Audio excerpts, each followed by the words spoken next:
السلام علیکم اسٹوڈنٹس، کیسے ہیں آپ؟ سب سے پہلے تو بہت بہت مبارک ہو کہ آپ کا MBBS میں داخلہ ہو گیا۔ اب آج میں آپ کو بتاؤں گا کہ اپنا داخلہ سیکیور کرنے کے بعد آپ نے کیا کرنا ہے۔ اب اکثر بچوں کو بکس ریلیٹڈ، اسٹیشنری سے ریلیٹڈ پرابلمز ہوتی ہیں کہ کون سی بکس خریدی جائیں، اسٹیشنری کیا کیا چاہیے، اور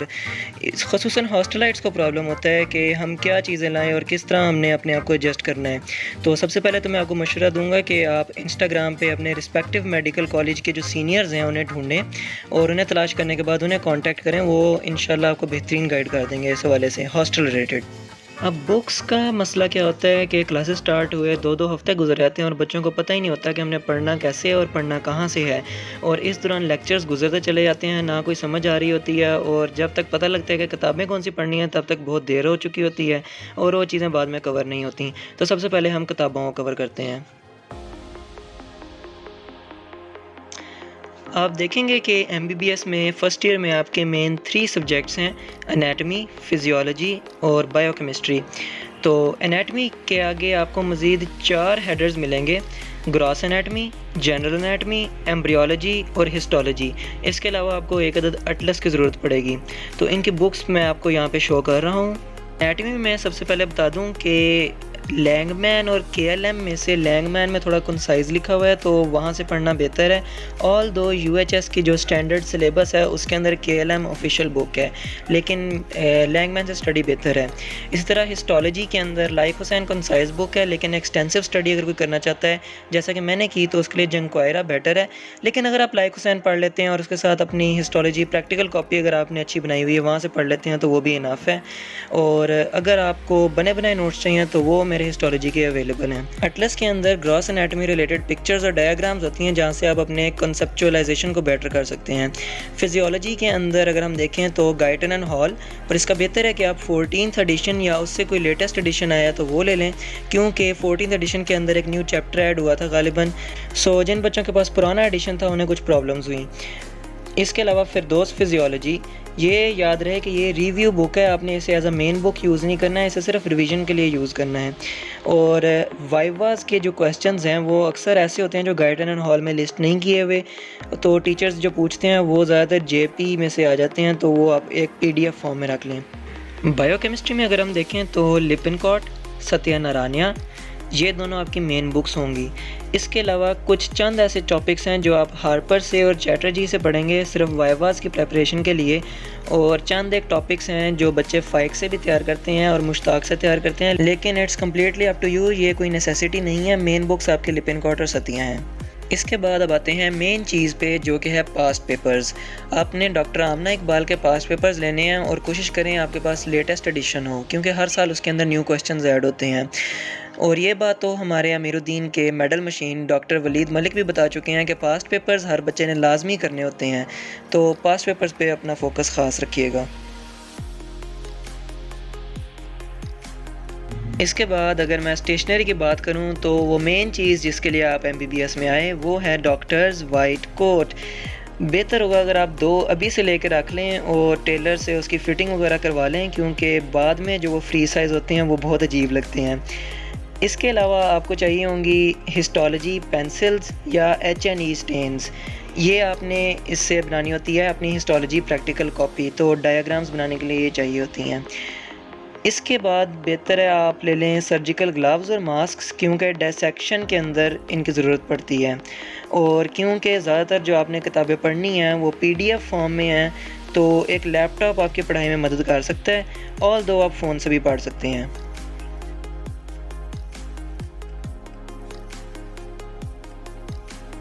اس کے بعد اگر میں ہاسٹل کی بات کروں تو آپ لوگوں کے داخلے کے بعد آپ لوگوں کو ہو سکتا ہے کامن رومز میں پہلے رکھا جائے، کیونکہ فائنل ایئر کے ابھی ایگزامز نہیں ہوئے ہوتے تو وہ رومز ان کے استعمال میں ہوتے ہیں۔ جب ان کے ایگزامز ہو جاتے ہیں اور وہ لوگ چلے جاتے ہیں تو اس کے بعد بچوں کو رومز میں الاٹمنٹ دی جاتی ہے، اور آپ کو صرف روم دیا جائے گا، آپ نے اپنا بیڈ، میٹرس، پلو شیٹ سارا خود انتظام کرنا ہے، اور اسی کے علاوہ اپنی کٹلری، پلیٹس، سپونز، کھانے پینے کا سامان یہ بھی آپ لازمی لے کے آئیں۔ کپڑے استری کرنے کے لیے ایک آئرن لے آئیں، لیکن آپ لوگ شیئر بھی کر سکتے ہیں اگر آپ کسی کو جانتے ہیں اور مل کے جا رہے ہیں تو that's all well and good. اور بہتر یہ ہے کہ آپ اپنے سامان کے لیے 2 بیگز لے لیں، ایک بڑا بیگ جس میں آپ اپنا سامان رکھیں گے ہاسٹل میں، اور ہفتہ وار گھر جانے کے لیے آپ ایک چھوٹا بیگ لے لیں، نماز پڑھنے کے لیے ایک جائے نماز، اور اگر کسی کو چائے پینے کا بہت شوق ہے یا انڈے زیادہ کھاتا ہے ابال کے تو الیکٹرک کیٹل بھی اس کے کام آئے گی۔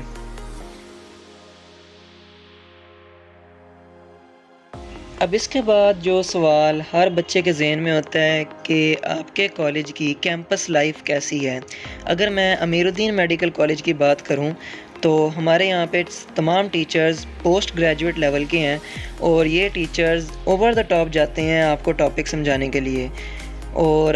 آپ انہیں اگر شو کروائیں کہ آپ سیریس ہیں اپنے اسٹڈیز کے لیے تو وہ آپ کو بہت فیسیلیٹیٹ کریں گے۔ اس کے بعد اگر میں اسٹڈی کا آپ کو بتاؤں تو بہتر ہے کہ آپ اپنے لیکچرز ریگولرلی لیں، بنک وغیرہ نہ ماریں، اور شارٹ نوٹس بنائیں لیکچرز کے ساتھ ساتھ، اور اس کے پھر اسٹکی نوٹس بنا کے اپنی کتابوں میں ہی لگا لیں، کیونکہ اینڈ پہ رجسٹر نہیں پڑھا جاتا، ایشو ہو جاتا ہے۔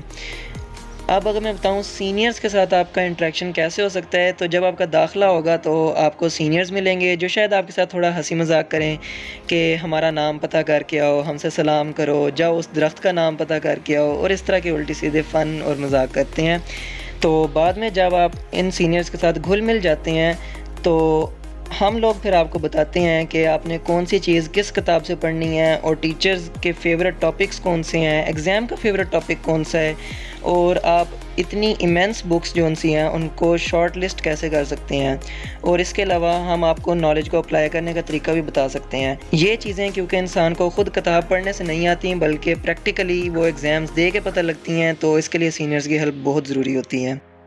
اگر آپ سوچ رہے ہوں گے کہ کیا اے ایم سی صرف پڑھائی کا نام ہے، تو ایسا نہیں ہے۔ ہمارے ہاں بہت سی سوسائٹیز ہیں جو کہ ایونٹس کرواتی ہیں، مثال کے طور پہ debating society, arts and photography, literature society, dramatic society, Islamic society, research, اور اس کے علاوہ ویلفیئر سوسائٹیز ہیں جیسا کہ children's education, patient welfare, flood relief اور مینٹل سپورٹ وغیرہ۔ اب میں نے تو آپ کو بتا دیا کہ کالج میں آپ کا کیا کیا چیزیں انتظار کر رہی ہیں اور آپ اپنے آپ کو کس طرح پریپیئر کر سکتے ہو، لیکن اب آپ کا کام کیا ہے؟ آپ اب ایم ڈی کیٹ دے کے فارغ ہیں اور آپ کے پاس فری ٹائم ہے جو کہ آپ کو ایکیڈیمک سٹڈی سٹارٹ کرنے کے بعد شاید دوبارہ نہ ملے۔ تو میرا مشورہ ہے کہ اپنی کلاسز سٹارٹ ہونے سے پہلے وہ تمام کام کر لیں جو آپ ہمیشہ سے کرنا چاہتے تھے۔ کوئی گیم کھیلنی ہے کھیل لیں، کوئی مووی دیکھنی ہے لازمی دیکھیں، کتابیں پڑھیں، اپنی ہابیز کو پرسیو کریں، اگر کوئی دوستوں سے ملنا ہے ملیں، اپنی سکلز کو نکھاریں، بی پروڈکٹیو۔ اسی کے ساتھ مجھے اجازت دیجیے، شکریہ۔